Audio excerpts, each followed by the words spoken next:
क्या होगा अगर मैं आपसे कहूं कि जिन एलियंस को आज हम अंतरिक्ष की अनंत गहराइयों में ढूंढ रहे हैं वो हजारों साल पहले हमारे पूर्वजों के साथ इसी धरती पर रहते थे।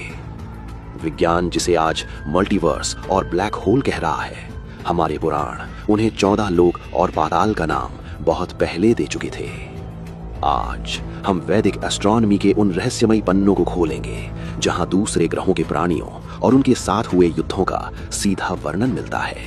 तैयार हो जाइए, क्योंकि आज आपका ब्रह्मांड को देखने का नजरिया हमेशा के लिए बदलने वाला है।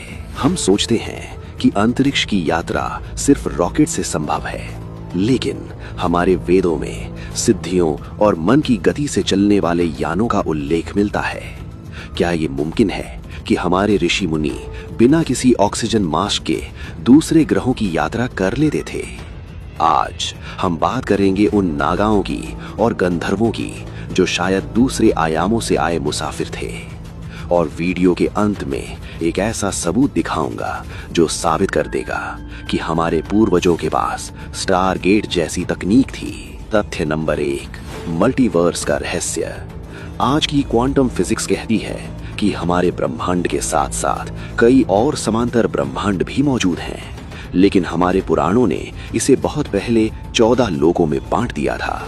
अदल, विदल, सुतल से लेकर सत्यलोक तक, और हर लोक की अपनी टाइमलाइन और अपनी फ्रीक्वेंसी है। शोधकर्ता मानते हैं कि ये लोक और कुछ नहीं बल्कि हायर डायमेंशंस हैं, जहां पहुंचने के लिए रॉकेट नहीं बल्कि कॉस्मिक वाइब्रेशन यानी मंत्रों की आवश्यकता होती थी। तथ्य नंबर 2, पाताल लोक और हॉलो अर्थ। साइंस आज भी हैरान है कि हमारी धरती के नीचे आखिर क्या है, लेकिन हमारे ग्रंथों में पाताल का वर्णन मिलता है, एक ऐसी दुनिया जो जमीन के नीचे है और जहां नाग रहते हैं।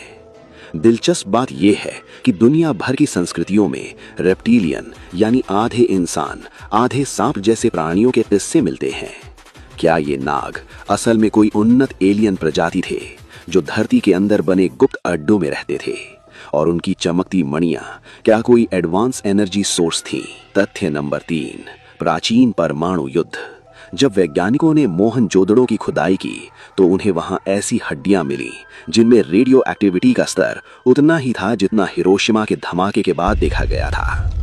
अब महाभारत के ब्रह्मास्त्र का वर्णन सुनिए, एक ऐसा अस्त्र जिसकी चमक हजारों सूर्यों के बराबर थी और जिसके चलने के बाद सालों तक वहां घास नहीं होगी। क्या ये महज कल्पना थी, या फिर हजारों साल पहले धरती पर एलियन टेक्नोलॉजी से लैस कोई महायुद्ध हुआ था?